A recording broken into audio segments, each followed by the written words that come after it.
Oke, Assalamualaikum warahmatullahi wabarakatuh. Selamat pagi teman-teman. Semoga meskipun kita kuliahnya LDR gini, kita terus semangat ya. Buat teman-teman di sana tetap jaga kesehatan dan stay di rumah aja dengan belajar bareng dengan kuliah online ini. Oke, next materi selanjutnya ada pembiayaan di BPR Syariah. Bagaimana tentang materi ini? Yuk kita lihat slide di bawah ini.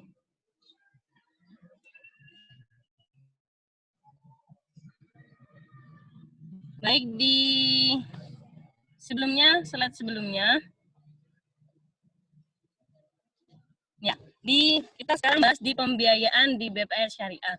Sebelum kita menjelaskan secara panjang lebar bagaimana pembiayaan di BPR Syariah itu, kita ketahui dulu apa sih arti dari kata pembiayaan itu sendiri. Jadi di sini dijelaskan di kotak pertama ada pengertian pembiayaan. Jadi pembiayaan itu adalah pendanaan yang diberikan oleh suatu pihak kepada pihak lain untuk mendukung investasi yang telah direncanakan, baik dilakukan sendiri maupun lembaga.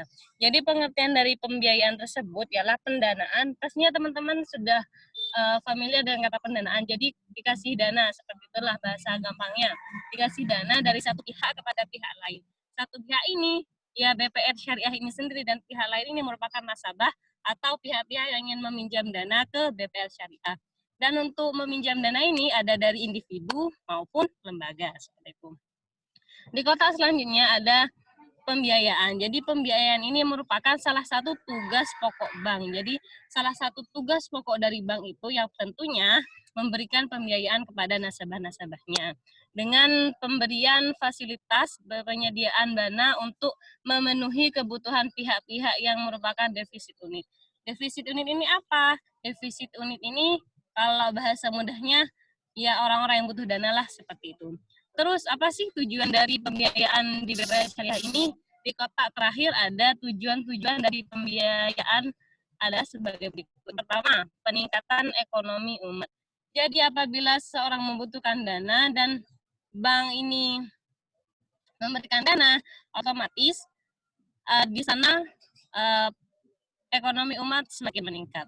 Selanjutnya ada tersedianya dana bagi peningkatan usaha. Jadi apabila orang membuat usaha dan dia tidak butuh dana, bisa ke BPR Syariah ini. Yang ketiga ada meningkatkan produktivitas. Tentunya dengan pendanaan yang baik, pendanaan yang cukup, produktivitas akan berjalan dengan lancar. Next ada membuka lapangan kerja baru. Kenapa dikatakan membuka lapangan kerja baru? Karena misal ada dana yang cukup, kembali lagi saya ke tadi, apabila ada dana yang cukup, ada orangnya tapi gak ada uangnya, pinjamlah di BPR Syariah tersebut. Yang terakhir ada terjadi distribusi pendapatan. Next ke materi selanjutnya, teman-teman perhatikan di slide tersebut. Kan ada BPR, ada BPR Syariah. BPR ini kan bank perkreditan rakyat yang konvensional lah istilahnya, seperti itu. Kalau BPR Syariah, bank perkreditan rakyat yang syariah. Tentunya dalam transaksinya berbeda antara BPR dan BPRS, seperti itu. Dan di sini ada undang-undang yang mencantumkan perihal peraturannya. Sepertinya dalam Undang-Undang Nomor 21 Tahun 2008 tentang Perbankan Syariah, pembiayaan adalah penyediaan dana atau tagihan yang dipersamakan. Di sana ada kalimat dipersamakan. Jadi antara BPR dan BPR Syariah tentunya memiliki perbedaan. Apa saja perbedaannya? Di sebelah kanan ada transaksi bagi hasil dalam bentuk mudharabah dan musyarakah. Jadi dalam transaksinya itu kita menggunakan prinsip bagi hasil yang menggunakan akad, mudharabah, dan musyarakah. Tentunya teman-teman kita sudah belajar bersama di semester berapa ya, perihal akad-akad kayak mudharabah, musyarakah, istisna, dan sebagainya.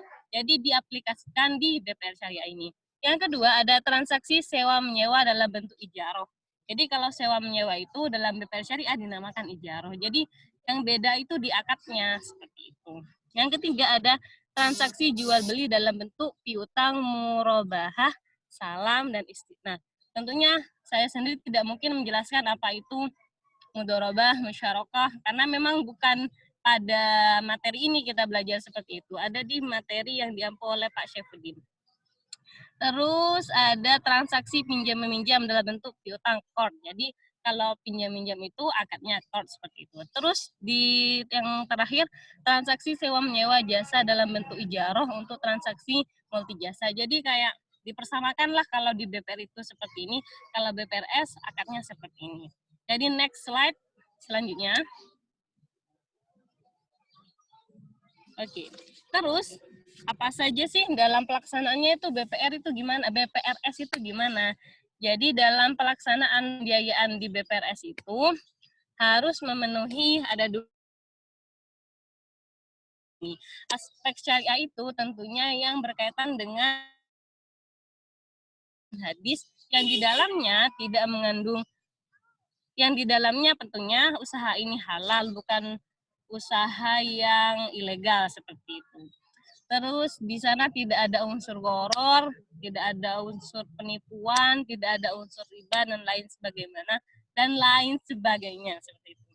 Terus ada aspek ekonomi. Aspek ekonomi ini seperti apa sih? Aspek ekonomi ini jadi antara nasabah dan bank sama-sama menguntungkan. Jadi tidak menguntungkan di satu pihak. Jadi cuma nasabahnya saja yang untung, sedangkan banknya tidak untung. Nah, itu tidak ada aspek ekonomi di sana. Jadi antara nasabah dan bank harus sama-sama untung. Selanjutnya ada secara garis besar pembiayaan itu dibagi menjadi dua jenis. Jadi pembiayaan di BPR ini secara garis besar ada dua jenis. Jenis yang pertama ada di sana ada pembiayaan konsumtif. Jadi pembiayaan di BPRS ini ada pembiayaan konsumtif. Pembiayaan konsumtif ini seperti apa? Jelaskan di sana pembiayaan yang sejenis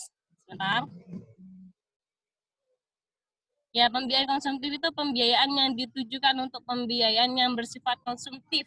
Seperti apa pembiayaan yang bersifat konsumtif? Ada seperti halnya rumah, motor, pendidikan dan lain-lain. Jadi yang memang untuk pendidikan konsumtif. Yang selanjutnya ada pembiayaan produktif. Untuk pembiayaan produktif yaitu pembiayaan yang ditujukan untuk pembiayaan di sektor produktif. Bagaimana sektor produktif di dalam biasanya kalau sektor-sektor produktif ini dalam bentuk permodalan, seperti orang mau buka usaha nggak punya modal, itu di sektor produktif. Next selanjutnya. Terus selanjutnya ada jenis-jenis pembiayaan. Jenis-jenis pembiayaan itu pada dasarnya dapat dikelompokkan menjadi dua. Yang pertama, pembiayaan modal kerja, yaitu pembiayaan yang dimaksudkan untuk mendapatkan modal dalam rangka pengembangan usaha. Jadi, begini, maaf teman-teman. Jadi jenis-jenis pembiayaan itu ada dua, yaitu pembiayaan dalam bentuk modal menurut modal kerja. Bentar. Maafkan teman-teman. Saya cek lagi di jenis-jenis pembiayaan itu ada menurut tujuan dan menurut jangka waktu. Jadi dalam menurut tujuannya itu ada pembiayaan modal kerja sama pembiayaan modal investasi. Kalau pembiayaan modal kerja itu pembiayaannya untuk pengembangan usaha, sedangkan untuk pembiayaan investasi yaitu untuk pembiayaan Jadi untuk pembiayaan investasi itu untuk barang-barang yang konsumtif. Jadi untuk investasi seperti itu. Maaf teman-teman, tadi itu adik saya. Selanjutnya tentang pembiayaan menurut jangka waktu. Jadi dalam BPRS ini ada jangka waktunya pembiayaannya. Ada pembiayaan waktu untuk pembiayaan jangka pendek. Untuk pembiayaan jangka menengah 1 sampai 5 tahun dan untuk pembiayaan jangka panjang lebih dari 5 tahun. Seperti itu, next.